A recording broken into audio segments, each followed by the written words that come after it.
Suatu ketika ada seorang gadis. Dan dia memiliki rambut yang indah dan panjang sehingga semua orang yang melihatnya tidak dapat mengalihkan pandangannya. Untaiannya sangat ringan, hanya emas. Oleh karena itu, mereka memanggilnya Goldilocks. Untuk semua kecantikannya, dia adalah gadis kecil yang sangat nakal. Ibu selalu mengizinkannya berjalan-jalan di halaman, tetapi memerintahkannya untuk tidak pergi ke hutan di belakang rumah mereka. Goldilocks sangat tertarik untuk mengetahui apa yang ada di hutan itu. Jadi, sementara ibu tidak melihat, entah bagaimana dia meninggalkan rumah ke dalam hutan. Gadis itu berjalan lama di dalam hutan. Entah dia menemukan beri, lalu melihat bunga yang indah, lalu mendengarkan bagaimana burung berkicau. Jadi dia tersesat di hutan. Dan tiba-tiba dia melihat rumah yang tidak biasa di tempat terbuka. Goldilocks mendekatinya dengan tenang. Saya berjalan berkeliling, tetapi tidak melihat siapapun.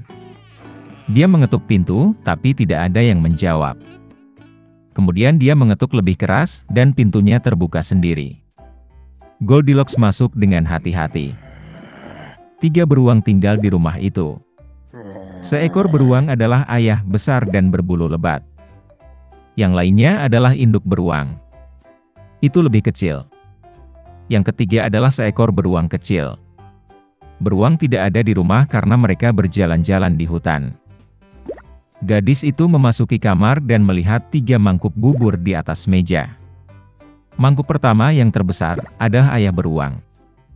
Mangkuk kedua yang lebih kecil adalah induk beruang, dan yang ketiga yang terkecil adalah anak beruang. Di dekat setiap mangkuk ada 1 sendok besar, sedang, dan kecil.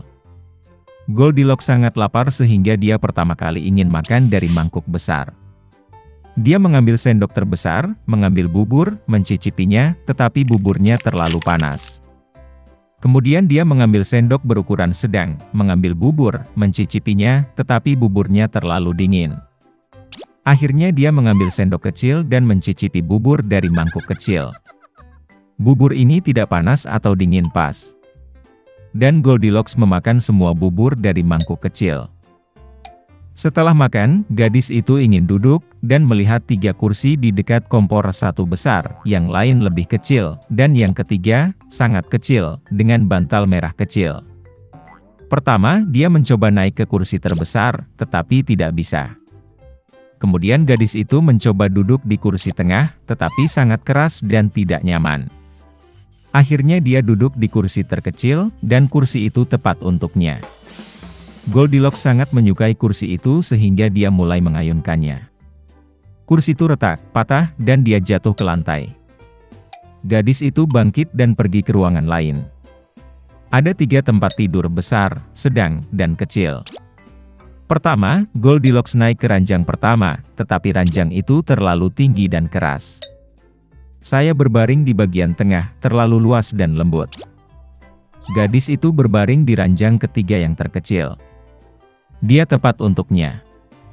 Goldilocks merasa sangat nyaman dan nyaman sehingga dia segera tertidur. Gadis itu tertidur lelap ketika keluarga beruang kembali ke rumah. Beruang menjadi sangat lapar dan segera pergi ke meja. Melihat mangkuknya, Papa Bear sangat marah. Seseorang sedang memakan buburku. Dia menggeram. Ibu beruang juga melihat ke dalam mangkuknya dan menggeram pelan, seseorang juga makan dari mangkukku. Dan anak beruang, melihat mangkuk kosongnya, berteriak keras, seseorang tidak hanya makan dari mangkukku, dia memakan semua buburku. Beruang itu mencium ada sesuatu yang tidak beres, meninggalkan meja, dan mulai melihat sekeliling.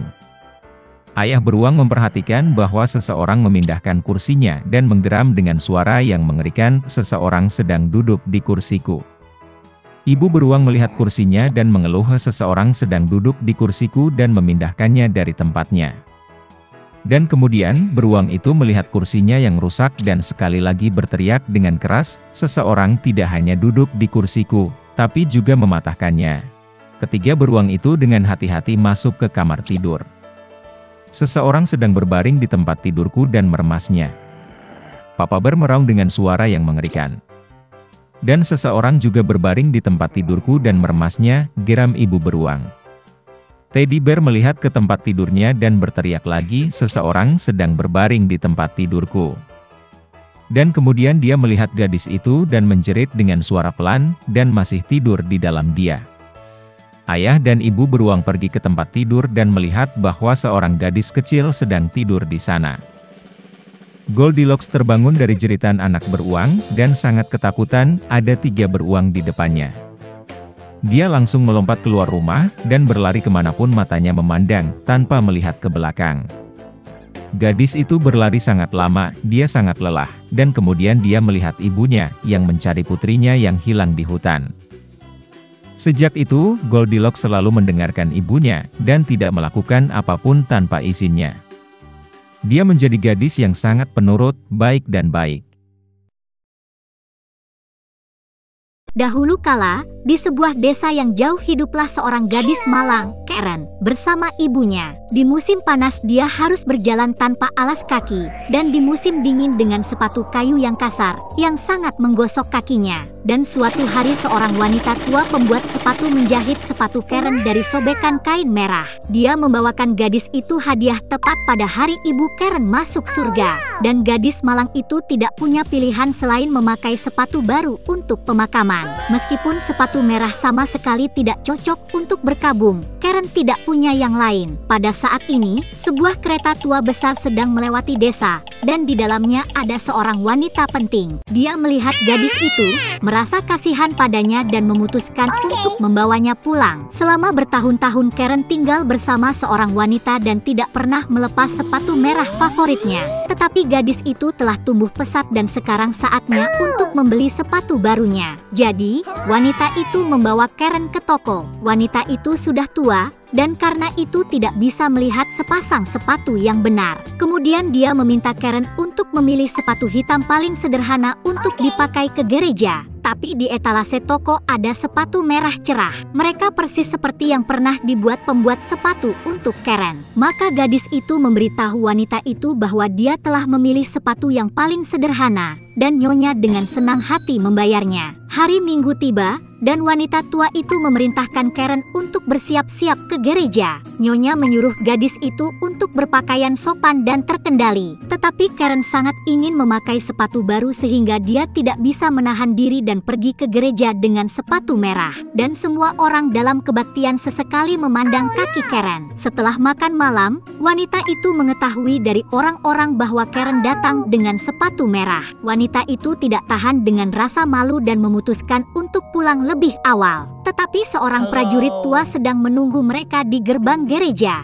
Dia membungkuk dalam-dalam kepada para wanita, melihat sepatu merah itu dan mulai memuji mereka tidak seperti sebelumnya. Karen menari dengan gembira, dan kemudian kakinya mulai menari sendiri, seolah-olah sepatu itu memiliki semacam kekuatan magis. Gadis itu ketakutan. Dia ingin melepaskan sepatunya, tetapi sepatu itu ketat. Sepatu itu melekat kuat di kakinya, dan Karen harus menari. Dia menari melintasi ladang dan padang rumput saat hujan dan cuaca cerah, baik di malam maupun siang hari. Dan kemudian pada suatu malam gadis itu menemukan dirinya berada di tepi hutan, gelap dan menakutkan di sekelilingnya. Tiba-tiba cahaya putih membutakan Karen. Itu adalah malaikat berjubah putih panjang. Di belakang bahunya ada sayap besar yang turun ke tanah. Dia menatap gadis itu dengan tegas dan berkata bahwa karena penipuan, kebanggaan dan ketidaktaatannya, dia akan menari untuk selamanya sampai dia layu seperti mumi. Sebelum Karen sempat mengucapkan sepatah kata pun, sepatu itu menangkapnya dan menuntunnya. Untuk waktu yang lama, sepatu gadis itu dikenakan di atas batu, menembus semak belukar dan semak duri. Duri tajam menusuk kaki Karen dan mencakarnya hingga berdarah. Dan kemudian dia menari ke rumah kecil terpencil milik penjaga hutan. Gadis itu duduk di teras dan menangis dengan getir. Dia berhasil bertobat dari ketidaktaatannya dan yang terpenting ingin meminta maaf kepada wanita itu. Ketika Rimbawan mendengar gadis itu menangis, dia merasa kasihan padanya dan memutuskan untuk membantu. Kemudian dia mengambil gunting perak dan memotong sepatu merah itu. Karen sangat senang bisa mengendalikan kakinya lagi. Sekarang, lebih dari segalanya, dia ingin pulang. Gadis itu berterima kasih kepada Rimbawan, dan dia memberikan sepatu kayu tua putrinya. Mengenakan sandalnya, Karen Karen berterima kasih kepada penyelamatnya lagi dan berlari pulang. Jadi, dia berlari melalui ladang, melewati hutan siang dan malam, sampai dia melihat garis luar rumahnya. Kemudian gadis itu mengumpulkan kekuatan terakhirnya dan bergegas ke pintu masuk. Dia berlari ke ruang tamu, di mana duduk seorang wanita sedih yang telah berduka atas putrinya yang bernama sepanjang minggu. Melihat Karen, nyonya itu berseri-seri dengan sukacita. Gadis itu melemparkan dirinya ke dalam pelukan pengasuhnya dan mulai meminta maaf atas ketidaktaatannya. Tentu saja, nyonya itu memaafkan Karen, dan gadis itu berjanji tidak akan pernah menipu siapapun lagi.